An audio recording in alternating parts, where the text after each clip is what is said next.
السلام عليكم ورحمة الله وبركاته. نحمده ونصلي على رسوله الكريم أما بعد. فقد قال الله تعالى في كتابه العزيز والفرقانه المجيد بعد أعوذ بالله من الشيطان الرجيم بسم الله الرحمن الرحيم. كل نفس ذائقة الموت وإنما توفون أجوركم يوم القيامة. وقال النبي صلى الله عليه وسلم أكثروا هذه اللذات أهي الموت. மேலான அன்புக்குரிய உறவுகளே, என்னுடைய சொந்தங்களே, இன்று நாம் ஒரு வித்தியாசமான ஒரு தகவலை உங்களோடு நான் பகிர்ந்து கொள்ளலாம் என ஆசைப்படுகிறேன். அதுதான் எங்களோடு கூட இருக்கிற சகோதரர்கள், எம்முடைய தாய் தகப்பன், சகோதர சகோதரிகள், உறவுகள், நண்பர்கள் எல்லாருமே ஒரு நாள் மரணித்துத்தான் ஆகப் போகிறார்கள். நாமும் மரணித்துத்தான் ஆகப் போகிறோம். ஆனால் அதிலுடைய யதார்த்தமான ஒரு சம்பவம் தான் இன்று இடம்பெற்றது. என்னென்னா, நாங்கள் பார்க்குறோம், எங்களோட கூட இருக்கிறார்கள். மலக்குல் மௌத்தும் அவர்களோடு சேர்ந்து அந்த மரணத்தை, அதாவது உயிரை கைப்பற்றுவதற்காக அவர்களோடு கூடவே வருகிறார்கள். அப்படியான ஒரு சம்பவம் தான் இன்று நடந்தது. என்னுடைய சொந்த வாழ்க்கையில் சொந்த அனுபவத்தை குறிப்பிடுகிறேன். என்னென்று பார்த்தமாக இருந்தால், இன்றைக்கு காலையில் நான் நினைக்கிறேன், இன்றைய திகதி இந்த வீடியோ பதிவு செய்கின்ற பொழுது உங்களோடு இந்த விடயத்தை நான் பகிர்ந்து கொள்ளணும் என்ற ஆசையிலே இதனை பதிவு செய்கின்றேன். இன்று 15ஆம் திகதி ஞாயிற்றுக்கிழமை 2025 6ஆம் மாதம். இந்த வீடியோ பதிவு செய்கின்ற திகதி சுமார் லுஹர் தொழுகைக்கு அதான் சொல்வதற்கு 1 நிமிடங்கள் மாத்திரமே இருக்கும் நிலையில் நான் அதான் சொல்வதற்காக மைக்கை ஒன் செய்த நிலையிலே எமது பள்ளி வாயிலின் வெளிப்பகுதியிலே ஒரு மனிதர் என்று சொல்வதற்கு முன்னால் மக்கள் கூட்டமாக இருக்கிறார்கள். மக்கள் கூட்டமாக இருக்கின்றதை பார்த்து பக்கத்திலே இருந்த ஒரு நண்பரிடம் கேட்கின்றேன், என்ன நிகழ்கிறது அங்கே, என்ன மீட்டிங் போடுகிறார்கள்? சர்வசாதாரணமாக நான் கேட்கிறேன், என்ன மீட்டிங்காக இருக்கிறது அங்கே, என்ன செய்கிறார்கள் அப்படி என்று. அப்போ ஒருத்தர் சொல்கிறார், அவருக்கு பக்கத்தில் இருந்தவர் சொல்றார், ஒரு மனிதர் மயக்கமுற்று விழுந்து விட்டார், அவரைத்தான் பார்த்து கொண்டிருக்கிறார்கள் மக்கள் எல்லாம் அப்படி என்று. நான் பார்த்தேன், வளமையாக பள்ளி வாயிலே வயோதிபர்கள், சில நோயுற்றவர்கள் வருவார்கள். அப்படியாக இருந்தால் மயக்கமுற்றவர்கள் இன்னும் சற்று நேரத்திலே அவர்கள் எழுந்து கொள்வார்கள்.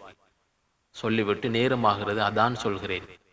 அதான் சொல்லி முடித்து நான் ரூமை விட்டு வெளியே செல்லவில்லை. ஒரு பொடியன் என்னட்டு கேட்கிறார், புடவை துண்டு ஏதாவது இருக்கிறதா, சீல துண்டு ஏதாவது இருக்கிறதா அப்படின்னு. எதற்காக? கைவாய்கள் கட்டுவதற்காக வேண்டி அப்படின்னு சொல்றார். இந்த நேரத்திலே தான் நான் மிகவும் பதட்டத்தோடு, ஒருவர் மயக்கமுற்று இருக்கிறார், பொடியன் கைவாய் கட்டுவதற்காக புடவை துண்டை கேட்கிறார். உடனே கேட்டேன், என்னென்றா, யாராவது மௌத்தாகி விட்டார்களா? இன்னும் குறிப்பாக சொல்ல வேண்டும், ஏற்கனவே லுஹர் தொழுகையின் பின்னர் ஒரு ஜனாசா தொழுகை நடாத்துவதற்காக வேண்டி வெளிப்பள்ளியிலே காத்திருக்கிறது. நன்றாக கவனித்துக் கொள்ளுங்கள் எப்படியான சிச்சுவேஷன் என்பதை. வெளிப்பள்ளியிலே இன்னும் ஒரு ஜனாசா தொழுகை நடாத்துவதற்காக, லுஹர் தொழுகை தொடர்ந்து தொழுகை நடாத்துவதற்காக தயார் நிலையிலே வைக்கப்பட்டிருக்கிறது. அந்த பொடியன் இந்த செய்தியை சொல்றார். ஒருத்தர் மௌத்தாகிவிட்டார். யார் அப்படின்னு கேட்கிறப்ப அவருடைய பெயரை சொல்ல நான் விரும்பவில்லை. பள்ளி வாயிலே மிகவும் ஈடுபாடோடு கலந்து கொள்ளக்கூடிய ஒரு மனிதர், பெரிய வசதி வாய்ப்பில்லை, அன்றாடம் கூலி வேலை செய்யக்கூடிய, ஆங்காங்கே சில குறிப்பிட்ட வேலைகளை செய்து மனிதர்கள் கொடுக்கின்ற சிறு சிறு பணங்களை வைத்து தன்னுடைய குடும்ப வாழ்வினை எடுத்து செல்கின்ற, நடாத்தி செல்கின்ற ஒரு மனிதர், பள்ளி வாயிலோடு மிக நெருக்கமாக இருக்கக்கூடியவர். சென்று பார்க்கிறேன், மரணித்திருக்கிறார். ஓரிரு நிமிடங்களுக்குள் இந்த நிகழ்வு நடந்து முடிகிறது. மயக்கம் என்கிறார்கள், பாங்கு சொல்லிவிட்டு வெளியே செல்லவில்லை, மரணம் என்கிறார்கள்.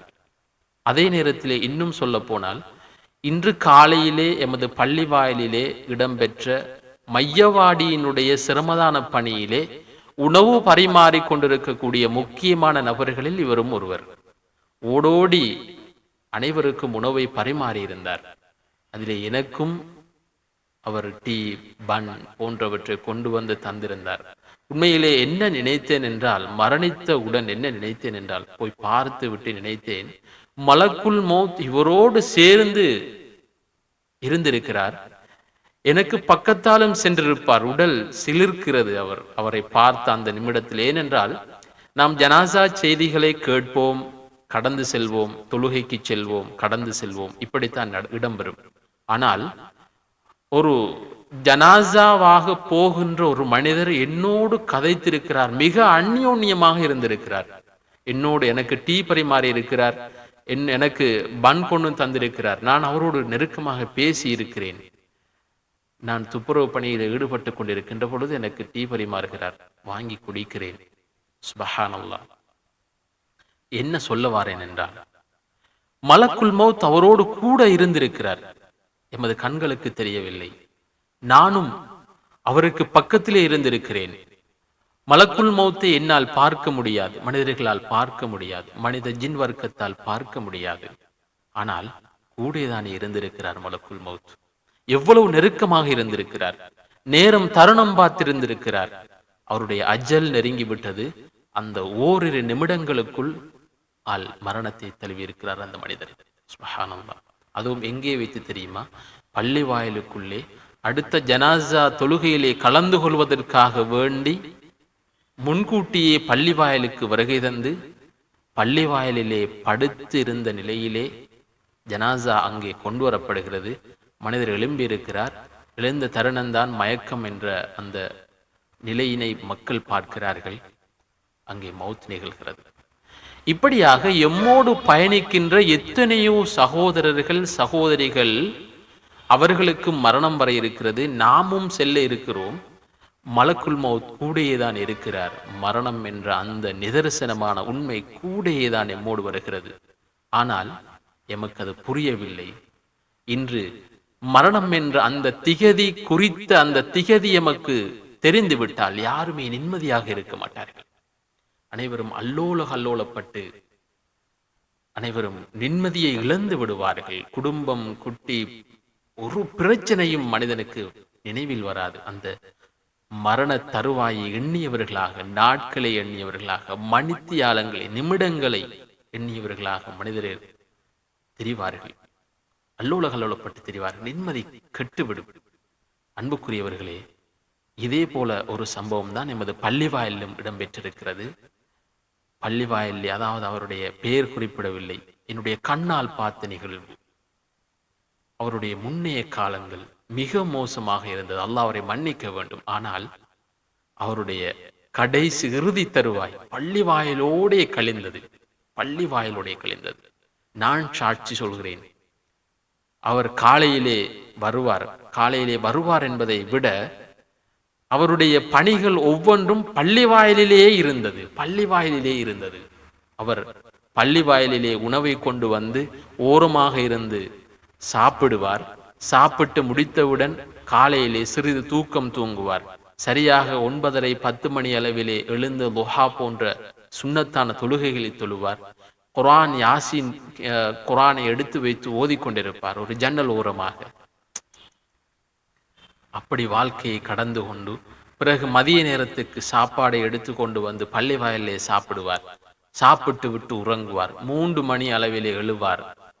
ஏன் நேரங்களை குறிப்பிடுகிறேன் என்றால், நான் வளமையாக பார்த்த ஒன்று. ஆனால் அவருடைய முந்திய காலம் மிக மோசமாக இருந்தது. அதை சொல்ல விரும்பவில்லை, குறிப்பாக சொல்கிறேன், மிக மோசமாக இருந்தது.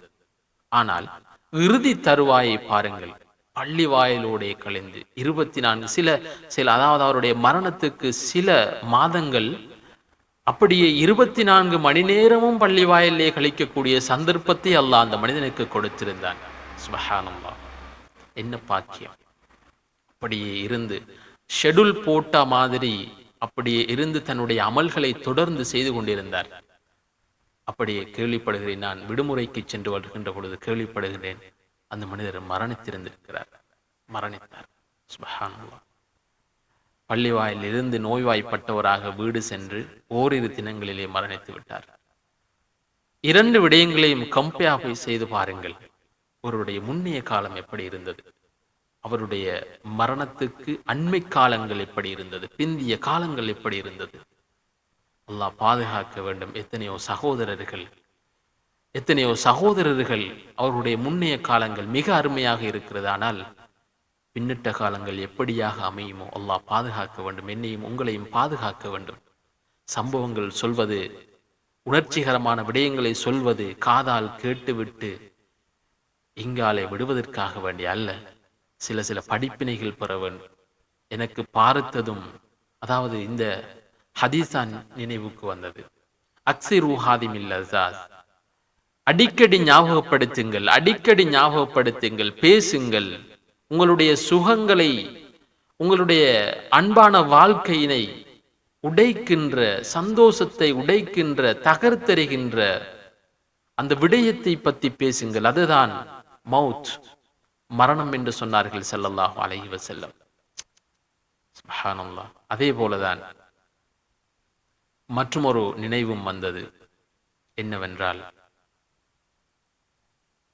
ஒரு மனிதன் எதனோடு மிகவும் அந்யோன்யமாக தொடர்பாக இருக்கிறானோ அந்த நேரத்திலே தான் அதனோடு தொடர்பு பட்டுத்தான் அவனுடைய மரணமும் ஏற்படும் என்றார்கள் ஸல்லல்லாஹு அலைஹி வஸல்லம். பாருங்கள், பள்ளிவாயலோடு தொடர்பான மனிதன் பள்ளிவாயலிலே வைத்து மரணிக்கக்கூடிய சந்தர்ப்பத்தை பார்க்கிறோம். எனவே இந்த குறுகிய காலத்துக்குள் நான் பெரியவன், நீ பெரியவன் என்ற அந்த விவாதத்தை விட்டுவிட்டு அனைவரோடும் சந்தோஷமான முறையிலே, அனைத்து மத நல்லிணக்கத்தோடும், அனைத்து சகோதரர்களோடும் சந்தோஷமான முறையிலே எம்முடைய வாழ்வை கடத்தி செல்ல எல்லாம் வல்ல அல்லாஹ் அருள் செய்வானாக. வ ஆகிரு தஅவானா அல்ஹம்துலில்லாஹி ரப்பில் ஆலமீன். வஸ்ஸலாமு அலைக்கும் வரஹ்மத்துல்லாஹி வபரகாத்துஹு.